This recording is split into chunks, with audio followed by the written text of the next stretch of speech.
are for round two. Round two. Michelle's got the mic.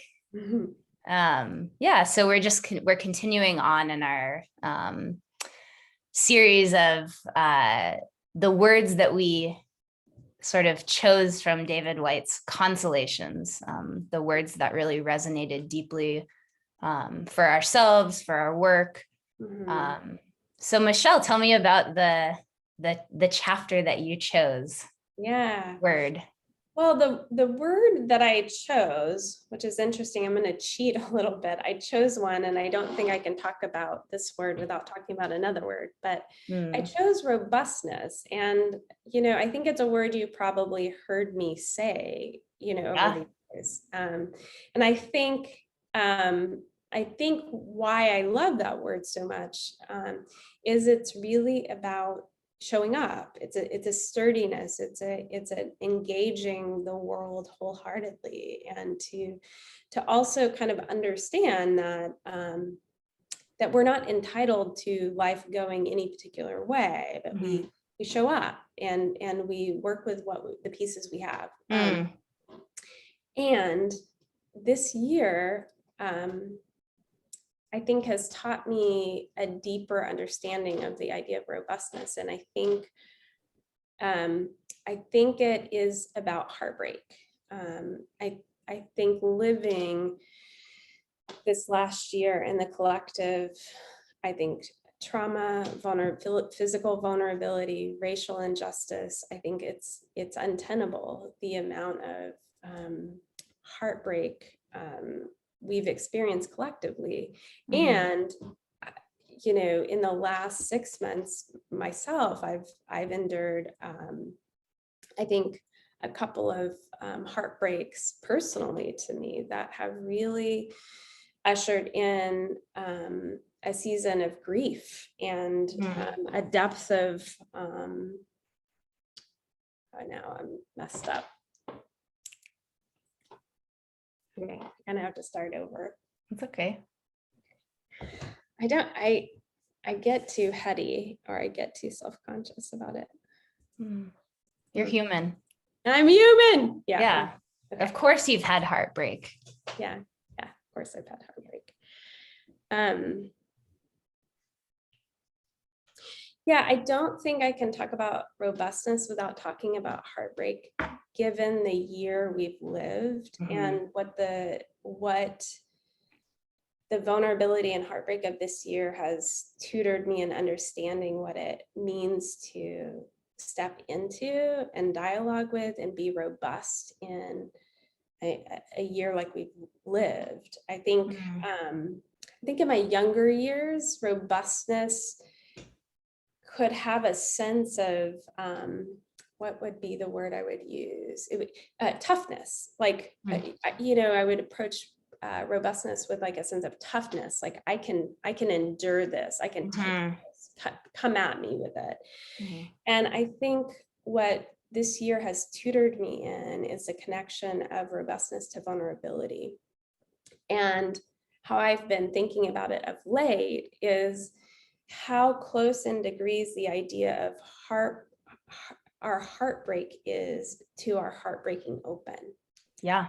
And the threshold of robustness is our ability to stay in conversation with our heartbreak long enough to make it to the other side of breaking open, to things like tenderness, to the ability and the sincerity to recognize that our heart breaking is a sincere nod to a true love that's happened, a lived life. And if we shut down or collapse in that space, or we're tough and endure it, versus allow ourselves to be broken, allow ourselves to be impacted and grieve what is lost, we gain a deeper sense of, I think, integration and longing and I don't know, kind of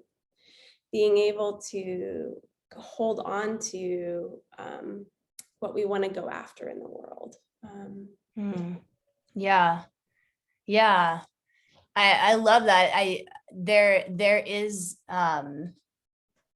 it does take, I think it takes wisdom to be able to, yeah, camp out long enough in the pain of heartbreak in order to allow for that to sort of break open something new. Say about that, it sounds like this year has contributed to some growth for you, or a new way of learning to sort of be with yourself robustly. In painful parts. And I can only imagine that has impacted how you show up for your clients and as a therapist. That changes something too when it clicks for us personally. And I think one of the things I'm noticing this year is how easy it is in heartbreak to when we lose the thing that we longed for, or we don't get it, or we have to reconcile with disillusionment, that to ask why, like, why me, why this, and we can kind of get stuck in this sense of battling the reality of heartbreak rather than recognizing that that it's a part of living. And if we can move into the vulnerability of living, and the fact that we get to try, the fact that we get to long, and we get to come back around and try it again. And I think, like, the idea of what I really hope for with my clients is helping usher them across the threshold to endure heartbreak into a new place, of integrating it into their human experience. So rather than, why is this happening to me, it becomes, you're getting into heartbreaking open territory when it's, why does this happen, right? It's like not what question you ask, but it's how you ask it, how you're asking it. Yeah. And like, you can feel a difference when a client and myself can contend with and live the question. Like, often our clients come in and they ask questions. They've experienced trauma, they've experienced the hurts and pains that come with good living and good loving, and the kind of letdown and loss happens, and the why me happens. But when that shifts into but why, and sorry, my cat's trying to get in, that question shifts into why? Curiosity. I think I'm hearing curiosity versus just the why. The heaviness of the why. What's interesting, I was thinking about this, Lauren. I'm turning 42 in a few days, and have you ever listened to The Hitchhiker's Guide to the Galaxy? I have heard of it. I know, but I haven't. Tell me about it. Well, so there's this aspect of the series that they go to I forget the supercomputer or whatever, and they say, what's the meaning of life? And what spits out is 42. The meaning to life is 42. And basically the whole series is about this is the answer, but you don't know the question you're asking. And like, I think about 42 as the answer to existence, but I'm living my question, right? Like 42 is about, I have the answer, but I don't know what the question even is. And I don't know, somehow that speaks to me in the sense of, like, heartbreak demands that there are questions that aren't going to be answered. There are ways in which the pains of life don't make sense. And it comes alongside the sense of, with that kind of shattering or lack of knowing or uncertainty, we also get the opportunity the love, we get the opportunity to connect, we get the opportunity to be awake in the world, and Mm. those things dance together. Yeah. Yeah. Yeah. And it is so hard to, I mean, it's such a simple way of saying it, but it is so hard to not have things go the way that you know, imagined or hoped. And it's a humble reminder that we just don't know how things are going to go, right? There's uncertainty.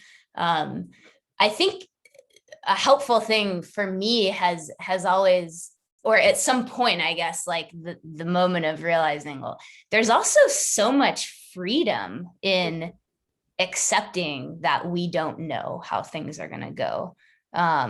Because when we do, and I guess this goes back to how you were describing like the two different ways of sort of thinking about robustness. Like Mhm.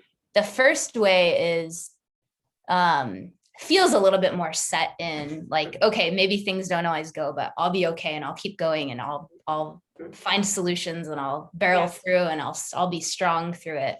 yeah, Versus a much deeper kind of wisdom in humility, acceptance, allowing for the heartbreak, allowing for the open possibility of who knows what might come, I guess. yeah. I mean, yeah, the simple truth that in going after love and going after things in this world, we are likely to be undone. It's like that Judith Butler quote, is like, if we're not undone by the relationships we're in, what are we doing? I mean, Yeah. because that's the truth of it. Yeah. That's the mess of it.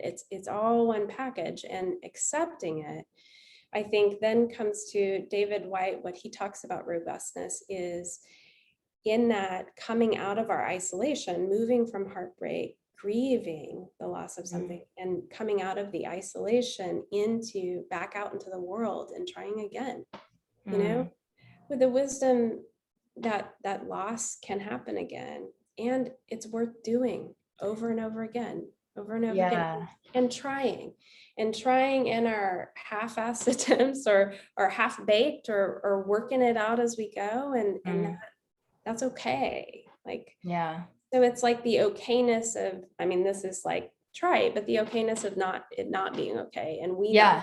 okay. Yeah. Yeah. Yeah. I think we forget too that like the experience of grief, or letting ourselves fully grieve, really Mhm. feel into heartbreak, is, to me, it's such an honoring act Yeah. of love, Yeah. of what we've loved. And that is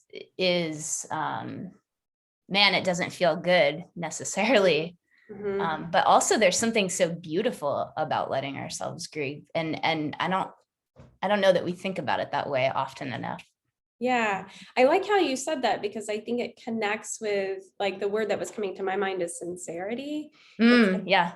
grieving, like letting our heart break is to acknowledge the sincerity of our love and our Yeah. desire, Yeah. which I think then sets up for this idea of our heart breaking open to the world, to be open to all kinds of splendor and ways in which things cross our path. Like, yes, you know, hard things like this year, and the devastation of really coming to know inequities, and kind of racial and social injustice, and bearing the weight and the grief of knowing that deeply, to coming back out into the world and breaking open into a deeper call and longing Yeah. to work hard and be in the mess of cleaning this up, you know, cleaning up the uncleanable, right? Yeah. Yeah. Like, there's no kind of putting Humpty Dumpty back together again, Yeah. but there's something kind of noble in the act of staying in it and pursuing the ideals, Yeah. even when we've been exposed to the shattering mess of humanity. Yeah. Yeah. Yeah. Yeah. That is a truly robust well, yeah, and I guess it really is I guess when you talked about allowing it to sort of lead us into a deeper calling, that really resonated, because I think that is living a robust life does allow for you to be more deeply connected to your calling and to others and in relationship, and yeah, the ability to like live in it and through it together. Yeah, that was beautiful. Yeah. Yeah. I wanted to, I found, we're doing the book of David, but even though there's no book of Mary, there's a Mary Oliver poem that I think speaks to, and I think like sometimes in my mind, I try to do something so grand and my words become so abstract, but I think poetry, like what's so great about poetry, I want to share a poem, is like, just the felt sense of what I'm talking about. Right? Yeah. The feeling of what it is like to walk through heartbreak and find a breaking open that's really about robustness. So I thought I would read a poem by Mary Oliver that exemplifies that. Let's see. So this is called Lead by Mary Oliver. And it is kind of almost a storied poem. So here we go. Actually, the first line is, "Here is a story to break your heart. Are you willing? This winter, the loons came to our harbor and died one by one of nothing we could see.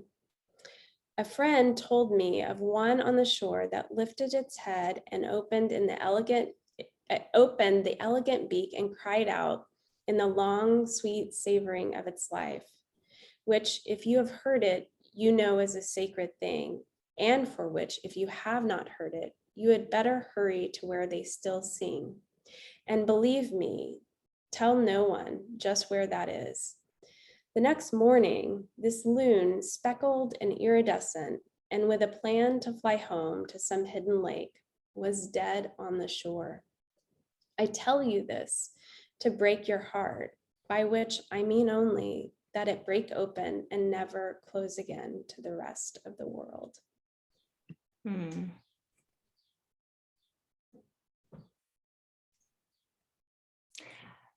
I feel like we could just end there, right?